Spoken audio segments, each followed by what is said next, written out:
और कई पैसेंजर इसके अंदर हताहत होने की संभावनाएं हैं।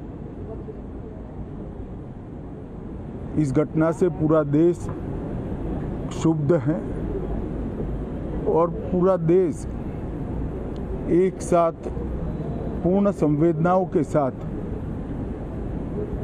ये जो दुर्भाग्यपूर्ण हादसे में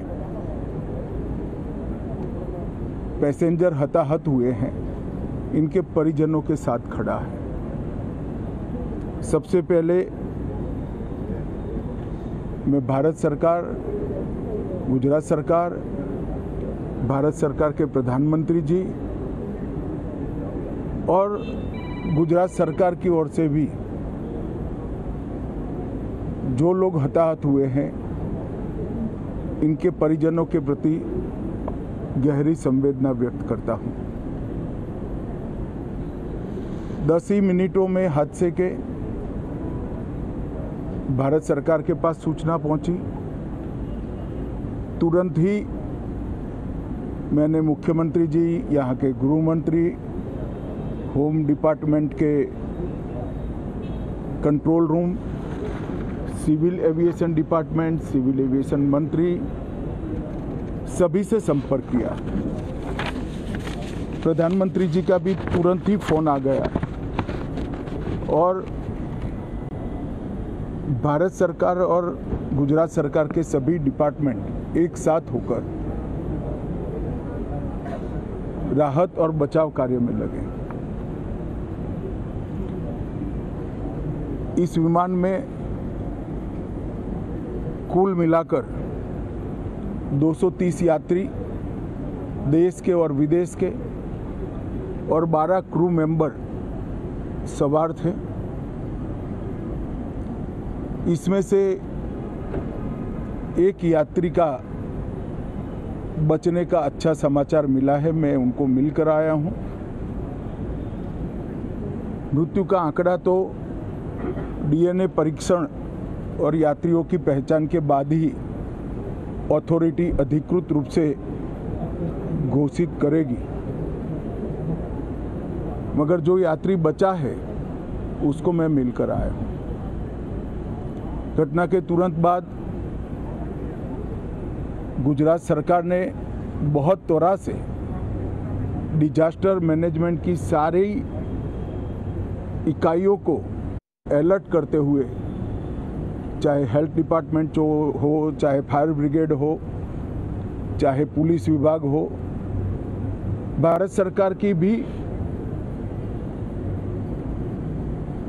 सीएपीएफ को संपर्क कर सभी ने एक साथ मिलकर राहत और बचाव का कार्य चालू किया। मगर 1.25 लाख लीटर ईंधन विमान के अंदर ही था और लगभग गर्मी, तापमान इतना ऊंचा हो गया कि किसी को बचाने की मौका ही नहीं मिला। अब मैं घटना स्थान पर भी जाकर आया हूं। सारे यात्रियों के मृतदेह को बाहर निकालने का काम लगभग समाप्त हो चुका है।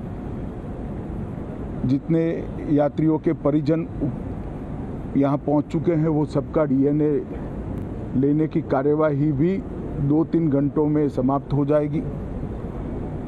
विदेश में जिनके परिजन हैं, उनको सूचना देने की कार्यवाही समाप्त हो चुकी है और जैसे ही पहुँचते हैं उनके भी डीएनए सैंपल लिए जाएंगे और मृतदेहों की पहचान के लिए जितने मृतदेह मिले हैं, इनके भी डीएनए सैंपल लेने की कार्यवाही समाप्त हो चुकी है। गुजरात में ही लगभग 1000 के आसपास डीएनए टेस्ट करने पड़ेंगे। ये सभी टेस्ट करने की क्षमता गुजरात में विकसित है, तो डीएनए टेस्टिंग के लिए कहीं गुजरात के बाहर जाने की ज़रूरत नहीं पड़ेगी। गुजरात की एफएसएल और नेशनल फॉरेंसिक साइंस यूनिवर्सिटी दोनों मिलकर कम से कम समय में डीएनए का परीक्षण पूरा करने के बाद परिवारजनों को अपना मृतदेह परिजन का मृतदेह सौंपने का काम करेंगे। उनके रहने की सुविधा, उनकी सांत्वना की सुविधा, जिनको मेडिकल प्रॉब्लम ट्रॉमा के कारण हुए इनकी मेडिकल की सुविधा, ये सारी व्यवस्था बहुत सुचारू रूप से हो चुकी है। अभी रिव्यू मीटिंग में सारी व्यवस्थाओं को हम सब मंत्रियों ने साथ में मिलकर देखा है। एविएशन डिपार्टमेंट ने अपनी जांच शुरू कर दी है और जांच तेजी से आगे बढ़े इसके लिए भी एविएशन मंत्री जी ने सूचनाएं दी हैं। मैं फिर से एक बार राहत काम में जिन जिन एजेंसियों ने त्वरा के साथ बचाव और राहत का काम किया वो सभी का धन्यवाद करना चाहता हूं। और फिर से एक बार जिन्होंने अपने परिजनों को गंवाया है, हताहत हुए हैं, वो सभी को मनपूर्वक संवेदनाएं व्यक्त करता हूं। मैं एक बार ज़रूर कहना चाहता हूं कि ये एक्सीडेंट है, एक्सीडेंट को कोई रोक नहीं सकता, परंतु 365 दिन 24 घंटा इस तरह की घटना के लिए प्रशासन का जो अलर्टनेस है उसकी कसौटी उसी वक्त होती है जब ऐसी घटनाएं होती है।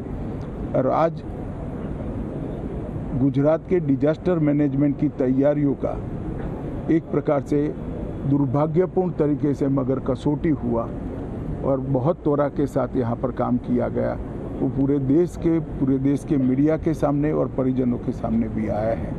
अंत में मैं फिर से एक बार सम्माननीय प्रधानमंत्री नरेंद्र मोदी जी की ओर से, भारत सरकार और गुजरात सरकार की ओर से सभी हताहत लोगों के परिजनों के प्रति गहरी संवेदना व्यक्त करता हूं। धन्यवाद। নানা ধরনের কন্টেন্ট দেখার জন্য লাইক করুন, শেয়ার করুন আমাদের ফেসবুক পেজ, সাবস্ক্রাইব করুন আমাদের ইউটিউব চ্যানেল। পাশাপাশি অন্যান্য ব্রেকিং নিউজের জন্য অবশ্যই চোখ রাখুন রিপাবলিক বাংলায়।